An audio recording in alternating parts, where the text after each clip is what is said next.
Sea-Doo guys know that cavitation probably means a wear ring, but what if you've got a Yamaha?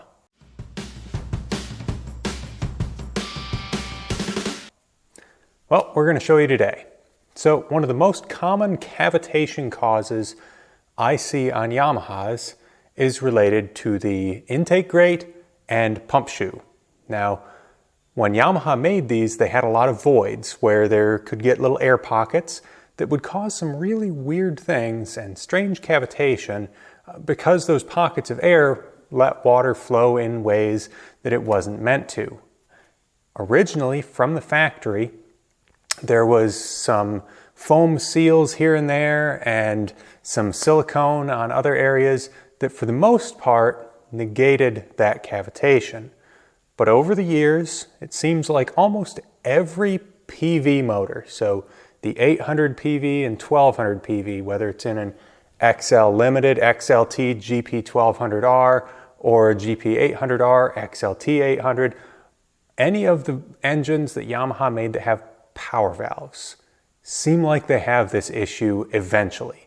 I'm not 100% sure if the other non-power valve engines also had this issue, or if this was just due to the differences in design of the pump tunnel. But we're going to show you what you need to fix this.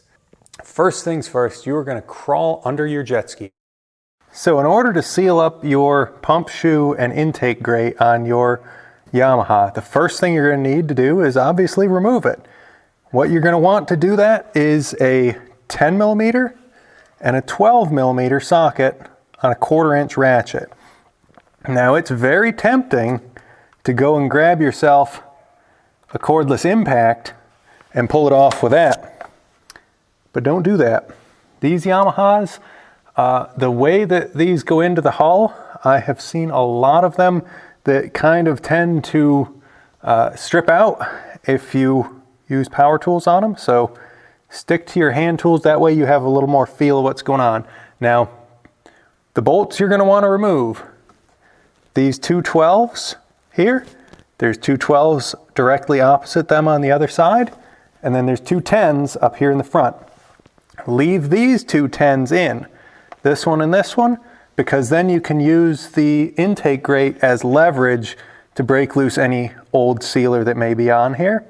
Then once it's out, pull these two out so that you can separate them and install your void filler. So let's crack all these guys loose.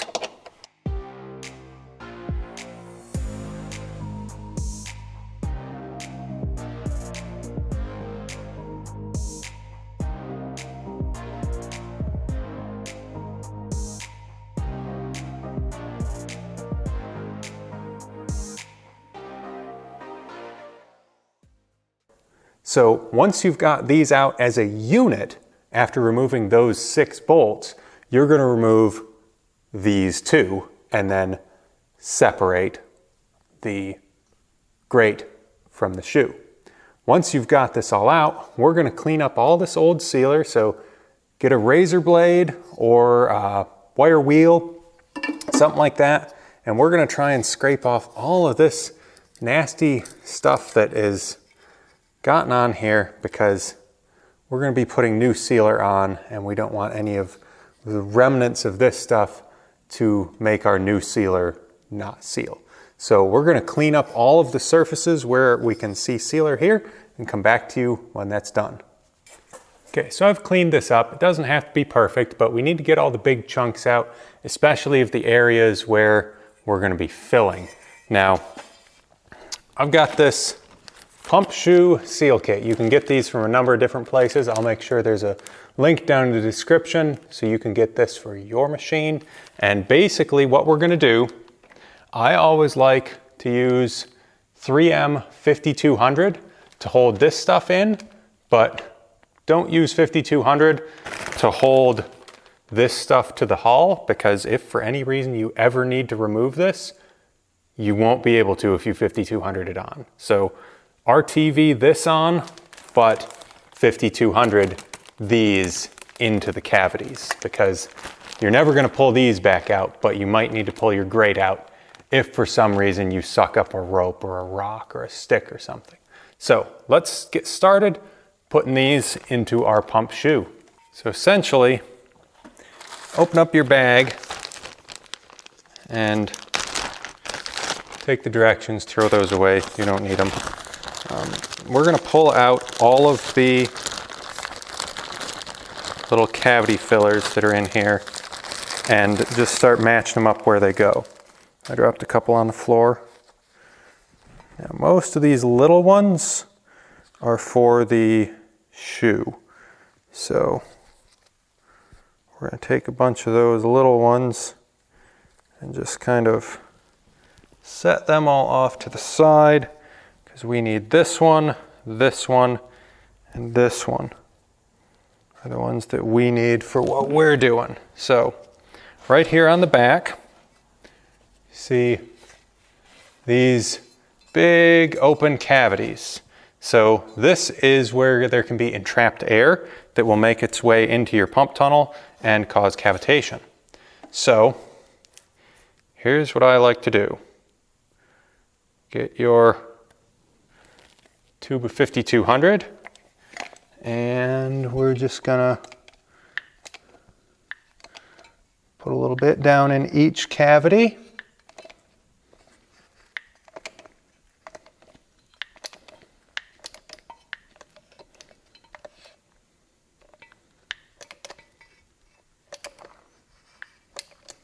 Run some along the sides too, get it kind of all over everywhere down in here. Oh, here comes George to help.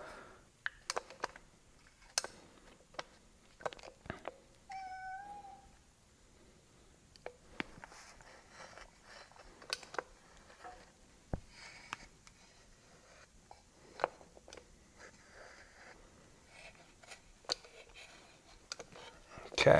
Once you've got a good amount of that down in there, then you just take your cavity fillers and push them down into place so that they sit flush in there.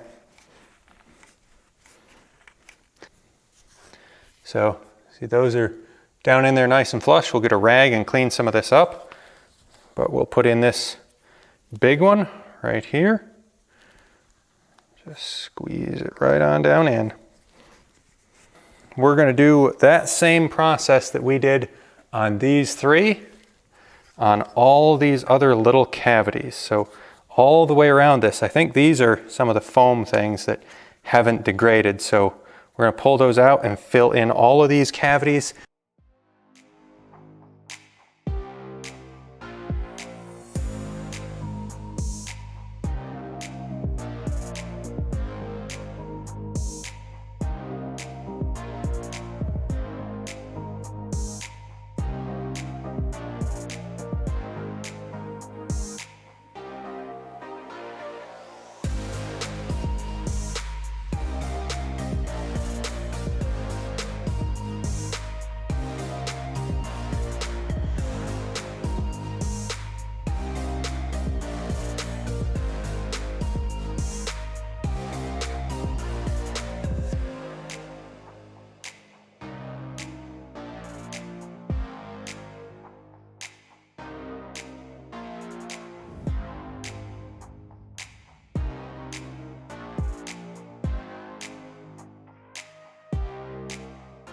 Now with our pump shoe all sealed up, we got all the seals and all the cavities, everything. We're gonna let this set up for about a day because 5200 takes quite some time to cure.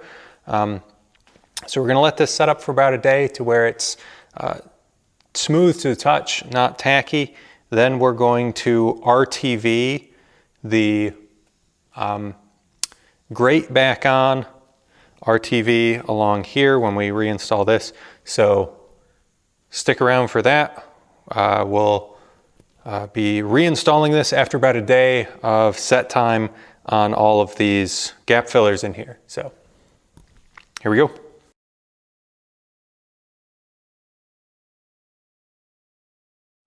Reassembly time. Now I'm going to show some pictures of where you want to apply RTV to. We've used the 5200 to install the void fillers. Now we're going to use RTV so that this is removable in case you ever need to service it again in the future. The void fillers never need to come out. So grab yourself a tube of RTV. I've just got some Permatex or Automotive Black, whatever generic brand my local auto parts store had. And I'm going to apply this up in here.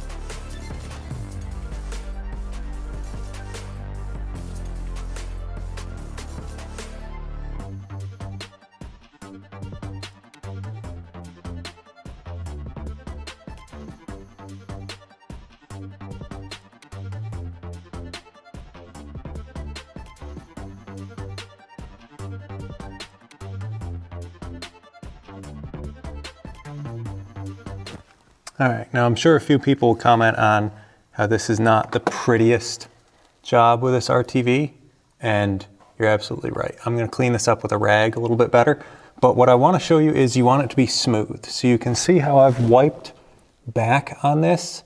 So I've kind of drugged my finger along it to make it smooth it out as much as possible so that there's no voids or big divots where the water flow will be obstructed. So once you get it to where it is smooth, you can go back with a rag. If I can find a relatively clean rag, that should do. And you can wipe it off any of the gel coat and make it look good. But you have to have it smooth first. So I'm going to get some rags, clean this all up, and then we'll show you where we're at then.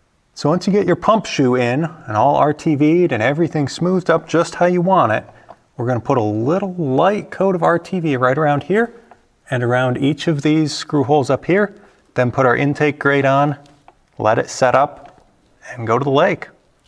So grab my RTV and go right to town. It's kind of tight under here, so.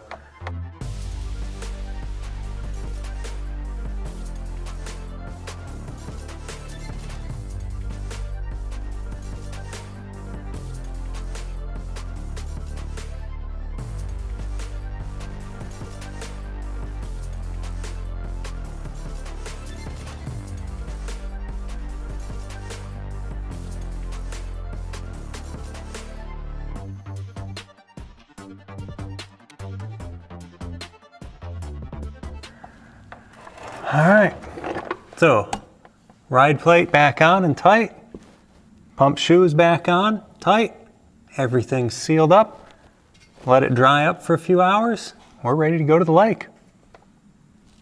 So that pretty much sums it up.